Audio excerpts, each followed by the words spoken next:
ഞങ്ങളും ക്രൂശിക്കപ്പെട്ട ക്രിസ്തുവിനെ പ്രസംഗിക്കുന്നു. ദൈവ തിരുനാമത്തിൻ്റെ മഹത്വം ഉണ്ടാകട്ടെ.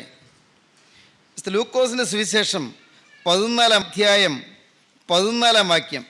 എന്നാൽ നീ ഭാഗ്യവാനാകും, നിനക്ക് പ്രത്യുപകാരം ചെയ്യുവാൻ അവർക്ക് വകയില്ലല്ലോ. നീതിമാന്മാരുടെ പുനരുദ്ധാനത്തിൽ നിനക്ക് പ്രത്യുപകാരം ഉണ്ടാകും. നീതിമാന്മാരുടെ പുനരുദ്ധാനമുണ്ട്. മരണശേഷം മനുഷ്യൻ വീണ്ടും ജീവിക്കും. പുനരുദ്ധാനമുണ്ട്. മരിച്ചതിന് ശേഷം മനുഷ്യൻ വീണ്ടും ജീവിക്കുമോ? മരിച്ചാൽ മനുഷ്യൻ വീണ്ടും ജീവിക്കുമോ? കാതലായ ചോദ്യമാണ്. മരണശേഷം വീണ്ടും ജീവിക്കുമോ?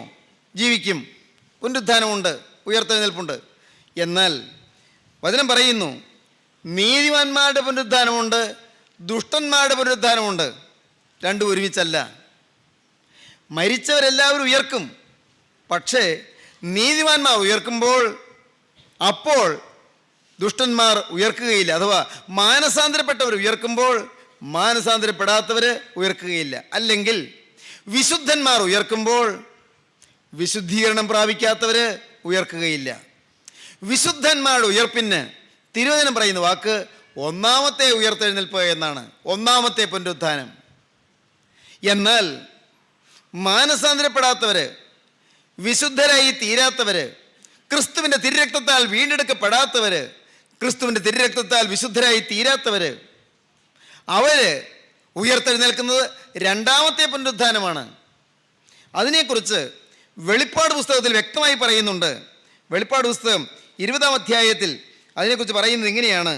20 അധ്യായം 4 വാക്യം മുതൽ, ഞാൻ ന്യായാസനങ്ങളെ കണ്ടു, അവയിലിരിക്കുന്നവർക്ക് ന്യായവിധിയുടെ അധികാരം കൊടുത്തു. യേശുവിൻ്റെ സാക്ഷ്യവും ദൈവവചനവും നിമിത്തം തല ഛേദിക്കപ്പെട്ടവരും മൃഗത്തെയോ അതിൻ്റെ പ്രതിമയെയോ, അന്ത്യക്രിസ്തുവിനെയോ അതിൻ്റെ പ്രതിമയെയോ, മൃഗം എന്ന് വെളിപ്പാട് പുസ്തകത്തിൽ പറഞ്ഞിരിക്കുന്നത് ആൻറ്റി ക്രൈസ്റ്റ് എന്ന് പറയുന്ന എതിർക്രിസ്തുവിനെയാണ്. അന്ത്യക്രിസ്തു. എതിർക്രിസ്തുവിനെയോ അതിൻ്റെ പ്രതിമയെയോ നമസ്കരിക്കാതിരുന്നവരും നെറ്റിയിലും കൈമേലും അതിൻ്റെ മുദ്ര കൈക്കൊള്ളാതിരുന്നവരുമായവരുടെ ആത്മാക്കളെയും ഞാൻ കണ്ടു. രക്ഷിക്കപ്പെട്ടവരുടെ അഥവാ മാനസാന്തരപ്പെട്ടവരുടെ അല്ലെങ്കിൽ വിശുദ്ധന്മാരുടെ ആത്മാക്കളെ ഞാൻ കണ്ടു. അവർ ജീവിച്ചു, 1000 ആണ്ട് ക്രിസ്തുവിനോട് വാണു. മരിച്ചവരിൽ ശേഷമുള്ളവർ 1000 ആണ്ട് കഴിയുവോളം ജീവിച്ചില്ല. മരിച്ചവരിൽ ക്രിസ്തുവിന് വിശുദ്ധന്മാർ ഉയർത്തെഴുന്നേറ്റു. ശേഷമുള്ളവർ 1000 ആണ്ട് കഴിയുവോളം ജീവിച്ചില്ല. സഹസ്രാബ്ദയുഗം എന്ന് പറയുന്ന, മില്ലേനിയം എന്ന് പറയുന്ന ഒരു സഹസ്രാബ്ദ വാഴ്ചയുണ്ട് ഈ ഭൂമിയിൽ. അത് മറ്റൊരു വിഷയമാകയാൽ ഇപ്പോൾ അതിലേക്ക് ഞാൻ പ്രവേശിക്കുന്നില്ല. പ്രിയപ്പെട്ടവരെ, ഇനി വരാനിരിക്കുന്ന കാര്യങ്ങൾ പ്രവചനമായി ദൈവത്തിൻ്റെ പരിശുദ്ധാത്മാവ് ഈ പുസ്തകത്തിൽ പറഞ്ഞു തന്നിരിക്കുകയാണ്. ഈ ബൈബിളിൽ ദൈവത്തിൻ്റെ തിരുവചനത്തിൽ വരാൻ പോകുന്ന കാര്യങ്ങൾ മുൻകൂട്ടി പറഞ്ഞിരിക്കുകയാണ്. ക്രിസ്തു വീണ്ടും വരും. ക്രിസ്തു വരുമ്പോൾ വിശുദ്ധന്മാർ ഉയർത്തെഴുന്നേറ്റ് ക്രിസ്തുവിനോടുകൂടി 1000 ആണ്ട് വാഴും. സഹസ്രാബ്ദ യുഗം. അതിനുശേഷമാണ് പിന്നെ നിത്യതയുടെ യുഗം, ദ ഏജ് ഓഫ് ഇറ്റേണിറ്റി, നിത്യതയുടെ യുഗം എന്ന് പറയും. 1000 ആണ്ട് ആ വാഴ്ച കഴിയുമ്പോൾ, 1000 ആണ്ട് കഴിയുമ്പോൾ, അപ്പോൾ ശേഷമുള്ളവർ, വിശുദ്ധന്മാരല്ലാത്തവർ, അവർ ഉയർത്തെഴുന്നേൽക്കും. ഈ 1000 ആണ്ട് വാഴ്ചയ്ക്ക് മുൻപ് ഉയർത്തെഴുന്നേൽക്കുന്ന വിശുദ്ധന്മാരുടെ പുനരുദ്ധാനത്തെക്കുറിച്ച് പറയുകയാണ്. അവർ ജീവിച്ച് 1000 ആണ്ട് ക്രിസ്തുവിനോട് വാണു. മരിച്ചവരുടെ ശേഷമുള്ളവർ 1000 ആണ്ട് കഴിയുവോളം ജീവിച്ചില്ല. ഇത് ഒന്നാമത്തെ പുനരുദ്ധാനം. ഒന്നാമത്തെ പുനരുദ്ധാനം. 2 പുനരുദ്ധാനങ്ങളുണ്ട്. 2 പുനരുദ്ധാനം, 2 ഉയർത്തെഴുന്നേൽപ്പുണ്ട്. ഒന്ന് നീതിമാന്മാരുടെ പുനരുദ്ധാനം. അതാണ് ആദ്യം വായിച്ച വാക്യം. നീതിമാന്മാരുടെ പുനരുദ്ധാനത്തിൽ നിനക്ക് പ്രത്യുപകാരം ഉണ്ടാകും. നീ ഭാഗ്യവാനാകും, നിനക്ക് പ്രത്യുപകാരം ചെയ്യുവാൻ അവർക്ക് വകയില്ലല്ലോ. നീതിമാന്മാരുടെ പുനരുദ്ധാനത്തിൽ നിനക്ക് പ്രത്യുപകാരം ഉണ്ടാകും. ഇവിടെ നീ ക്രിസ്തുവിനെ മാനിക്കുകയും ക്രിസ്തുവിനെ ആദരിക്കുകയും ക്രിസ്തുവിൻ്റെ വചനത്തെ ബഹുമാനിക്കുകയും ക്രിസ്തുവിൻ്റെ തിരുവചനത്തെ അനുസരിക്കുകയും ക്രിസ്തുവിൻ്റെ വഴികളിലൂടെ ജീവിക്കുകയും ചെയ്യുമ്പോൾ നീ ഭാഗ്യവാൻ.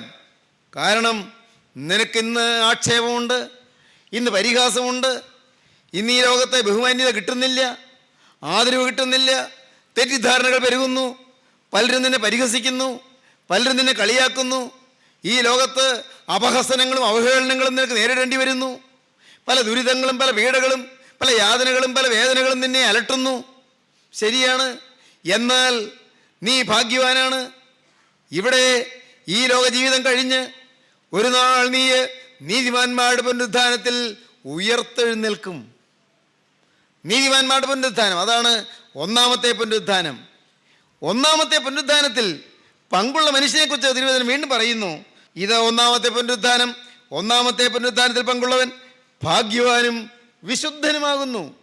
ഒന്നാമത്തെ പുനരുത്ഥാനത്തിൽ പങ്കുള്ളവൻ ഭാഗ്യവാനാണ്. ആരാണത്? വിശുദ്ധനാണ്. വിശുദ്ധന്മാർക്ക് മാത്രമേ ഒന്നാമത്തെ പുനരുത്ഥാനത്തിൽ പങ്കുള്ളൂ. പ്രിയപ്പെട്ടവരെ, വളരെ മനോഹരമായ, വളരെ ഹൃദയസ്പർശിയായ ചില ആശയങ്ങളാണ് ഈ തിരുവചനത്തിൽ കൂടി ദൈവം നമുക്ക് തരുന്നത്. എന്താണത്? ഇന്നെന്ന പോലൊരു ദിവസം നാം ഈ ഭൂമിയിൽ നിന്ന് കടന്നു പോകും. ഞാനും അതെ, നിങ്ങളും അതെ. ഒരു ദിവസം നാം കടന്നു പോകും.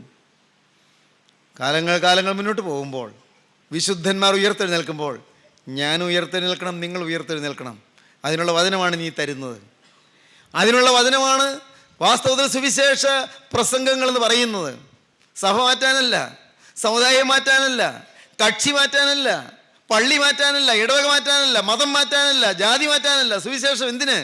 സുവിശേഷം വിശുദ്ധന്മാരുടെ പുനരുത്ഥാനത്തിൽ പങ്കു പ്രാപിച്ച് ഒന്നാമത്തെ പുനരുത്ഥാനത്തിൽ പങ്കുള്ളവൻ ഭാഗ്യവാനും വിശുദ്ധനുമാണെന്നുള്ള സത്യം ഗ്രഹിച്ച് കർത്താവായ യേശുവിൻ്റെ രണ്ടാമത്തെ വരവിൽ സ്വർഗീയ ഉന്നതങ്ങളിലേക്ക് പറന്നു കയറാൻ പരിശുദ്ധ പിതാക്കന്മാര് പണ്ട് പാടി. മൃതരെ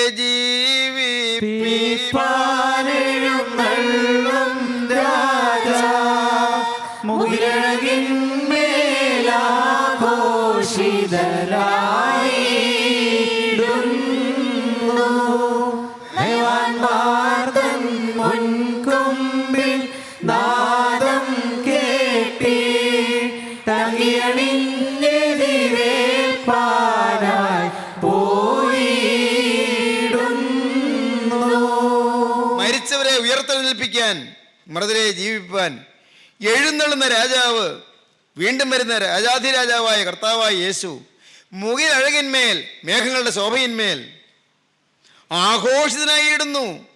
ആഘോഷസമന്വിതം അവിടുന്ന് എഴുന്നള്ളി വരുന്നു. അന്ന് എല്ലാവരും ഉയർത്തെഴുന്നേൽക്കുകയില്ല. നയവാന്മാർ മാത്രമേ ഉയർത്തെഴുന്നേൽക്കുകയുള്ളൂ. നയവാന്മാർ, നീതിമാന്മാർ, പരിശുദ്ധന്മാർ, നയവാന്മാർ.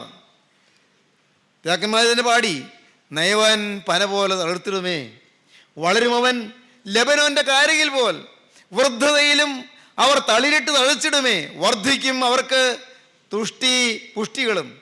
നയവാന്മാർ മാത്രം, നീതിമാന്മാർ മാത്രം, പരിശുദ്ധന്മാർ മാത്രം. ഓർക്കുക, ഞാനൊരു പരിശുദ്ധനായോ? പരിശുദ്ധനാകാനുള്ള ദാഹം എനിക്ക് വന്നോ? എൻ്റെ പാപങ്ങളെ ഞാൻ വിട്ടോ? എൻ്റെ പാപജീവിതത്തോട് യാത്ര പറഞ്ഞോ? ഇന്നും ദുശ്ശീലങ്ങൾക്ക് ഞാൻ അടിമയാണോ? ഇന്നും ദുസ്വഭാവത്തിന് ഞാൻ അടിമയാണോ? ഇന്നും വഴക്കും പിണക്കവും കലഹവും എൻ്റെ കുടുംബത്തിലുണ്ടോ? എൻ്റെ സ്വഭാവത്തിൽ ഇന്നും കോപത്തിൻ്റെ അരിശത്തിൻ്റെയും ഭ്രാന്തുണ്ടോ? എൻ്റെ ജീവിതത്തിൽ കാമഭ്രാന്തൻ്റെ വലയം ചെയ്ത് നിൽക്കുന്നുണ്ടോ? എൻ്റെ ദൈവമേ, എൻ്റെ ജീവിതത്തിൽ തിന്മയ്ക്ക് എത്രമാത്രം ഇടമുണ്ട്? ദുഷ്ടതയും പൈശൂന്യവും കുശുമ്പും അസൂയയും വൈരാഗ്യവും പകയും വിദ്വേഷവും പ്രതികാര ചിന്തയും എന്നെ ഈ അലട്ടുന്നുണ്ടോ? ചിന്തിക്കൂ, ഓർക്കുക, സ്വാർത്ഥതയും കപടഭക്തിയും എൻ്റെ ജീവിതത്തിൻ്റെ ഏടായി കിടക്കുകയാണോ ഇന്നും? നാം ചിന്തിക്കേണ്ടതാണ്.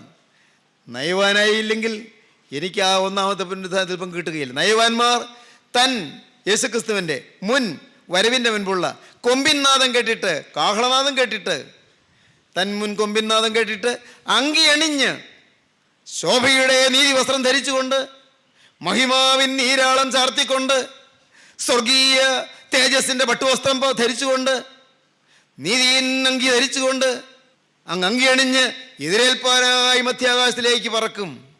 നീതിമാന്മാർ മാത്രം പറക്കും. കർത്താവായ യേശുവിൻ്റെ രണ്ടാമത്തെ വരവിൽ പരിശുദ്ധന്മാർ മാത്രം പറക്കും. അതിനെക്കുറിച്ചാണ് തെസ്സലോനിക്കർക്ക് ലേഖനം എഴുതിയപ്പോൾ അപ്പോസ്തലനായ പൗലോസ് 4-ാമത്തെ അധ്യായം 16-ാം വാക്യം മുതൽ പറഞ്ഞത്. കർത്താവ് തൻ ഗംഭീരനാദത്തോടും പ്രധാന ദൂതൻ്റെ ശബ്ദത്തോടും ദൈവത്തിൻ്റെ കാഹളത്തോടും കൂടെ സ്വർഗത്തിൽ നിറങ്ങി വരികയും ക്രിസ്തുവിൽ മരിച്ചവർ മുമ്പ് ഉയർത്തെഴുന്നേൽക്കുകയും ചെയ്യും. ക്രിസ്തുവിൽ മരിച്ചവരെ ഉയർത്തെഴുന്നേൽക്കുന്നുള്ളൂ. യേശു ക്രിസ്തുവിൻ്റെ രണ്ടാമത്തെ വരവിൽ വിശുദ്ധന്മാരെ ചേർക്കാൻ എഴുന്നള്ളി വരുന്ന ക്രിസ്തുവിൻ രണ്ടാമത്തെ വരവിൽ ക്രിസ്തുവിൽ മരിച്ചവർ ഉയർത്തെഴുന്നേൽക്കും. ക്രിസ്തുവിൽ മരിച്ചവർ മുമ്പേ ഉയർത്തെഴുന്നേൽക്കും. ക്രിസ്തുവിൽ മരിക്കണം. സഹോദരങ്ങളെ, വളരെ മർമ്മപ്രധാനമായ ഈ ആശയം നിങ്ങളുടെ ഹൃദയത്തിൽ ഇപ്പോൾ പതിക്കട്ടെ എന്ന് ഞാൻ ആശംസിക്കുകയും. വെളിപ്പാട് പുസ്തകം 14 അധ്യായം 13 വാക്യം ഇങ്ങനെ പറയും: ഞാൻ സ്വർഗത്തിൽ നിന്ന് ഒരു ശബ്ദം കേട്ടു. അത് പറഞ്ഞത്, എഴുതുക, ഇന്നു മുതൽ കർത്താവിൽ മരിക്കുന്ന മൃതന്മാർ ഭാഗ്യവാന്മാർ. എഴുതുക. സ്വർഗത്തിലെ മഹാശബ്ദം ഭൂമിയിൽ മുഴങ്ങി കേൾക്കുകയാണ്. എഴുതുക, ഇന്നു മുതൽ കർത്താവിൽ മരിക്കുന്ന മൃതന്മാർ ഭാഗ്യവാന്മാർ. ക്രിസ്തുവിൽ മരിക്കുക. എഴുതുക, ഇന്നു മുതൽ കർത്താവിൽ മരിക്കുന്ന മൃതന്മാർ ഭാഗ്യവാന്മാർ. അതേ അവർ തങ്ങളുടെ പ്രയത്നങ്ങളിൽ നിന്ന് വിശ്രമിക്കേണ്ടതാകുന്നു. അവരുടെ പ്രവൃത്തി അവരെ പിന്തുടരുന്നു എന്ന് ആത്മാവ് പറയുന്നു. ക്രിസ്തുവിൽ മരിക്കാനിടയാകുക. ക്രിസ്തുവിൽ മരിക്കാനിടയാകുന്ന ആർക്കാണ്? ക്രിസ്തുവിൽ ജീവിക്കുന്നവന് ക്രിസ്തുവിൽ മരിക്കാം. ഞാൻ ക്രിസ്തുവിലാണ് ജീവിക്കുന്നതെങ്കിൽ എനിക്ക് ക്രിസ്തുവിൽ മരിക്കാം. എന്താണ് ക്രിസ്തുവിൽ ജീവിക്കുക? അതെങ്ങനെ അറിയാം? ബൈബിൾ തന്നെ പറയും, ഞാൻ ക്രിസ്തുവിലാണ് ജീവിക്കുന്നതെങ്കിൽ എനിക്ക് ക്രിസ്തുവിൽ മരിക്കാം. എങ്ങനെയാണ് ക്രിസ്തുവിൽ ഞാൻ ജീവിക്കുക? ഞാൻ ക്രിസ്തുവിലാണോ ജീവിക്കുന്നത് അഥവാ ക്രിസ്തുവിൽ അല്ലയോ ജീവിക്കുന്നത് എന്ന് എങ്ങനെ അറിയാം? ബൈബിൾ പറയും, കൊരിന്ത്യർക്ക് എഴുതിയ 2-ാമത്തെ ലേഖനം 5-ാം അധ്യായം 17-ാം വാക്യം വ്യക്തമായിട്ടാണ് പറയുന്നത്. ഒരുത്തൻ ക്രിസ്തുവിലായാൽ അവൻ പുതിയ സൃഷ്ടിയാകുന്നു, പഴയത് കഴിഞ്ഞുപോയി, ഇതാ പുതുതായി തീർന്നിരിക്കുന്നു. പഴയ മദ്യപാനമില്ല, പഴയ വാശിയില്ല, പഴയ ദുശാഠ്യമില്ല, പഴയ കടുംപിടുത്തമില്ല, പഴയ ദ്രവ്യാഗ്രഹമില്ല, പഴയ വഴക്കും പിണക്കവുമില്ല, പഴയ ഭിന്നിപ്പില്ല. പ്രിയപ്പെട്ടവരെ, ഒരുത്തൻ ക്രിസ്തുവിലായാൽ അവൻ പുതിയ സൃഷ്ടിയാകുന്നു, പഴയത് കഴിഞ്ഞുപോയി, ഇതാ പുതുതായി തീർന്നിരിക്കുന്നു. അതിനൊക്കെയും ദൈവം തന്നെ കാരണഭൂതൻ എന്നാണ് അപ്പോസ്തലൻ പറയുന്നത്. അത് ഒരു കൂട്ടായ്മയല്ല, ഒരു ഫെലോഷിപ്പല്ല, ഒരു സഭയല്ല, ഒരു സമുദായമല്ല. അതിൻ്റെ വാസ്തവമായി അതിൻ്റെ ശില്പി നിത്യനായ ക്രിസ്തു മാത്രമാണ്. ദൈവത്തിൻ്റെ പരിശുദ്ധാത്മാവ് മാത്രമാണ്. അതിനൊക്കെയും ദൈവം തന്നെ കാരണഭൂതൻ. സാക്ഷാൽ ആദികാരണമായവൻ, നിത്യനായ ദൈവം, സച്ചിദാനന്ദ സ്വരൂപനായ നിത്യനായ അണ്ടകടാഹത്തിൻ്റെ ഉടയവനും അധിപതിയുമായ നിത്യനായ ദൈവം, അവിടുന്നാണ് നമ്മെ ക്രിസ്തുവാക്കുന്നത്. ഓർക്കൂ സഹോദരങ്ങളെ, ഞാൻ വീണ്ടും ആവർത്തിച്ച് പറയും, ക്രിസ്ത്യൻ റിവൈവൽ ഫെലോഷിപ്പ് നിങ്ങളെ ക്രിസ്തുവാക്കുന്നില്ല.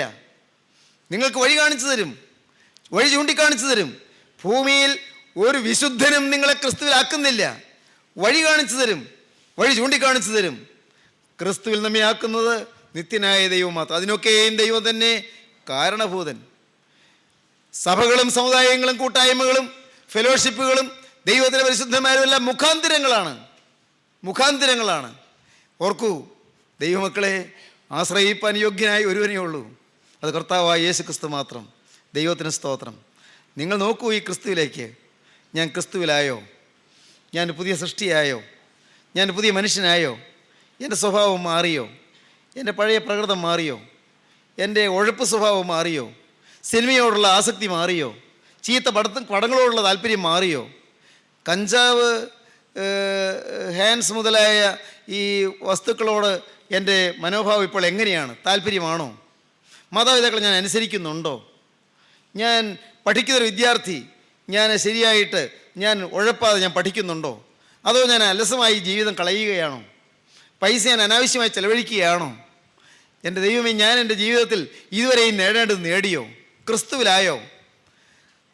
ഒരുത്തൻ ക്രിസ്തുവിലായാൽ പുതിയ സൃഷ്ടിയാകുന്നു, പഴയത് കഴിഞ്ഞുപോയി, ഇതാ പുതുതായി തീർന്നിരിക്കുന്നു. ക്രിസ്തുവിൽ നിദ്ര കൊള്ളുക എന്ന് പറയുന്നതിനെക്കുറിച്ചാണ് പിതാക്കന്മാർ പണ്ട് പാടിയത്. എന്താണ് പാടിയതെന്നോ? മനോഹരമാണതെല്ലാം. പിതാക്കന്മാർ പാടിയത്, നിൻ ശരണേ മൃതരാം, നിന്നിൽ ശരണത്താൽ നിദ്രയായി എന്നൊക്കെ പറയുന്നതാണ്. സ്വർഗത്തിൽ നിന്ന് മഹാശബ്ദം പറയുന്നതായി കേട്ടത്, എഴുതുക, ഇന്നു മുതൽ കർത്താവിൽ മരിക്കുന്ന മൃതന്മാർ ഭാഗ്യവാന്മാർ. 1-ാമത്തെ പുനരുത്ഥാനത്തിൽ പങ്കുള്ളവൻ ഭാഗ്യവാനും വിശുദ്ധനുമാകുന്നു. കർത്താവിൽ മരിക്കുന്നവനാണ് കർത്താവിൽ ഉയർത്തെഴുന്നേൽക്കുന്നത്. അതാണ് 1-ാമത്തെ പുനരുത്ഥാനം. സഹോദരങ്ങളെ, 1-ാമത്തെ പുനരുത്ഥാനത്തിൽ നമുക്ക് പങ്കുവേണം. എനിക്ക് വേണം, നിങ്ങൾക്ക് വേണം. അതിനാണ് നാം ഈ കൂടി വരുന്നത്, അല്ലേ? നാം ഈ വചനം കേൾക്കുന്നത് അതിനല്ലേ? ഇവിടെ പലതും നാം നേടി, ശരി. മരണത്തിനപ്പുറത്തേക്ക് എന്ത് നേടി? ശവക്കുഴിക്കപ്പുറത്തേക്ക് എന്ത് നേടി? മരണമെന്ന വാതിലിനപ്പുറത്തേക്ക് നാം എന്ത് നേടി? ഓർക്കൂ പ്രിയപ്പെട്ടവരെ, ഓർക്കൂ, ഒരു വാതിലിൻ്റെ ഇപ്പുറവും അപ്പുറവുമായിട്ട് നിൽക്കുകയാണ് രണ്ട് ലോകം. മരണമെന്ന ഒരു വാതിൽ, അപ്പുറത്ത് മരണാനന്തര അവസ്ഥ, ഇപ്പുറത്ത് ഭൗതിക ജീവിതം. ഈ ഭൗതിക ജീവിതം കൊണ്ട് എൻ്റെ ആകെയുള്ള നേട്ടം നിത്യതയ്ക്ക് വേണ്ടിയുള്ള നേട്ടമായിരിക്കണം. നിത്യത സ്വർഗരാജ്യത്തിലെത്തുക എന്നുള്ളത് മാത്രമായിരിക്കണം. അതിനാണ് കർത്താവ് യേശു ക്രിസ്തു ക്രൂശിൽ മരിച്ചത്. സ്നേഹിതരെ, ഞാൻ ചെയ്ത പാപത്തിന് ശിക്ഷയെല്ലാം യേശു ക്രൂശിൽ എനിക്ക് വേണ്ടി വഹിച്ചു. എൻ്റെ നാവ് കൊണ്ട് ഞാൻ എഴുതാത്തത് പറഞ്ഞതിന് യേശുവിൻ്റെ മുഖത്ത് തുപ്പലേറ്റു. എൻ്റെ കണ്ണ് അരുതാത്ത പടം കണ്ട് രസിക്കാൻ മോഹിച്ചതിന് യേശുവിൻ്റെ മുഖത്തേക്ക് തുപ്പലേറ്റു. പ്രിയപ്പെട്ടവരെ, ഓർക്കൂ, നിങ്ങളുടെ ജീവിതത്തേക്ക് നിങ്ങൾ തിരിഞ്ഞു നോക്കൂ. നിങ്ങളുടെ കൈകൾ അരുതാത്തത് ചെയ്തത്, കൈകൾ കൊണ്ട് ചെയ്തതായ കാര്യങ്ങൾ യേശുവിൻ്റെ കൈകൾ ആണിയടിച്ച് തകർക്കപ്പെട്ടു. നിങ്ങളുടെ മുഖം അത് അഴുക്കിനും അശുദ്ധിക്കും വിട്ടുകൊടുത്തതിന് യേശുവിൻ്റെ കന്നത്ത് അടിയേറ്റു. ഒരു തെറ്റും ചെയ്യാത്തനായ ക്രിസ്തു ഈ ശിക്ഷയെല്ലാം ഏറ്റു. സഹോദരങ്ങളെ, ചിന്തിപ്പീൻ. നിങ്ങളുടെ കാലിൽ അരുതാത്ത വഴിക്ക് നടന്നു. ആ അരുതാത്ത വഴിക്ക് നടന്നതുകൊണ്ട്, പാപത്തിലേക്ക് നിങ്ങളുടെ കാല് ബന്ധപ്പെട്ടതുകൊണ്ട് യേശുവിൻ്റെ കാലിൽ ആണിയടിച്ച് തകർക്കപ്പെട്ടു.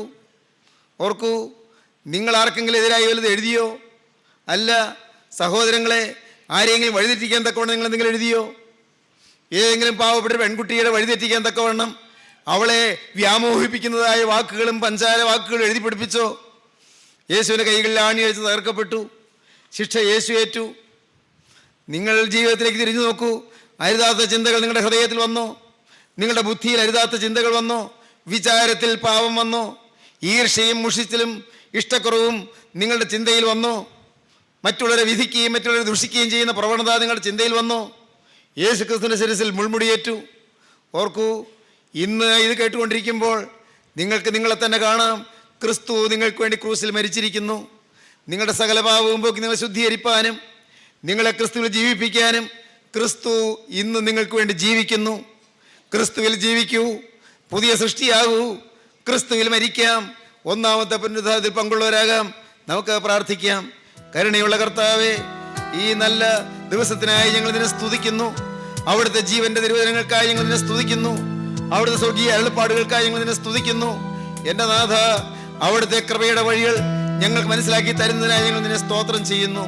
ഈ വചനം കേട്ട് എല്ലാവരെയും യേശു ക്രിസ്തുവിലാകുവാനുള്ള ഭാഗ്യം നൽകി അനുഗ്രഹിക്കണമേ. എല്ലാവരെയും ക്രിസ്തുവിൽ ജീവിക്കുന്നവരും ക്രിസ്തുവിൽ മരിക്കുന്നവരുമാക്കി തീർക്കണമേ. സത്യമാനസാന്തരത്തിന്റെ അനുഭവത്തിലേക്ക് എല്ലാവരെയും നടത്തണമേ. കർത്താവായ യേശു എന്ന പാപക്ഷമയും പാപമോചനത്തിന്റെ സൗഖ്യം അനുഭവിക്കാൻ എല്ലാവർക്കും ഭാഗ്യം നൽകണമേ. എല്ലാവരെയും അവിടുത്തെ കൃപയുടെ കരം തൊടണമേ, ആശീർവദിക്കണമേ എന്ന് പ്രാർത്ഥിക്കുന്നു. അനുഗ്രഹിക്കണമേ നാഥ. പാപബന്ധങ്ങൾ അഴിക്കണമേ, രോഗബാധകൾ മാറ്റണമേ, പൈശാചിക ബാധകൾ മാറ്റണമേ, ശാപദോഷങ്ങൾ മാറ്റണമേ. കർത്താവേ, ഓരോരുത്തരുടെ ഹൃദയത്തിലേക്ക് സമാധാനം അയക്കണമേ. കുടുംബങ്ങളിലേക്ക് സമാധാനം ഇരച്ചു വരണമേ. കടബാധ്യതകൾ മാറ്റണമേ. കർത്താവേ, പലതരത്തിലുള്ളതായ ദുഃഖത്തിലും ആകുലത്തിലും പ്രശ്നങ്ങളിലും പെട്ട് ഉഴലുകയും അഴലുകയും ചെയ്യുന്നവർക്ക് ആശ്വാസം നൽകണമേ. എല്ലാവരെയും അനുഗ്രഹിക്കണമേ. യേശു ക്രിസ്തുവിന്റെ ജയകരമായ നാമത്തിൽ പ്രാർത്ഥിക്കുന്ന പിതാവേ, കൃപയോടെ കേൾക്കുമാറാകണമേ. ആമീൻ.